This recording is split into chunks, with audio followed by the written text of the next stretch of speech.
জলপাইগুড়ি জেলা থেকে আগত লক্ষণ সেন, স্বপন দাস, গুচন্দা, বসন্ত মল্লিক সহ সকলকে আমার প্রণাম। আমরা আজকে শ্রদ্ধা এবং স্মরণ করছি প্রয়াত কংগ্রেস কর্মী মানিক রায়।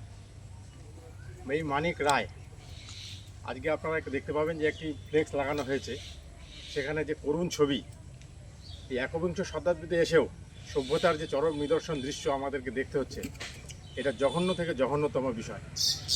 আমরা কখনোই কোনোদিনও ভাবতে পারিনি যে এভাবেও মানুষকে দুটো হাত দুটো পা বেঁধে পিটিয়ে হত্যা করা সম্ভব। আর এটা সম্ভব শুধুমাত্র একটাই কারণ, সেটা হচ্ছে যে ডাইনি রানীর রাজ চলছে, তার রাজত্বেই হচ্ছে। মানিক রায় যে আন্দোলন, তার বাড়ির পিছনেই আমরা দেখলাম, চাক্ষুষ করলাম যে তারই আন্দোলনের ফলেই আজকে সেই যে জর্দা নদীর যে অবক্ষয়টা রোধ, সেটা মানিক রায় সম্ভব করে দিয়ে গেছে। তাই আজকে আমরা এটুকুই বলবো, জব তক সুরজ চাঁদ রহেগা মানিক রায় কা নাম রহেগা। এই বলেই আমি সকলের কাছে আজকের শ্রদ্ধা স্মরণ করছি। জয় হিন্দ, বন্দে মাতরম। মানিক রায় অমর রহে। মানিক রায়কে আমরা ভুলছি না, ভুলব না।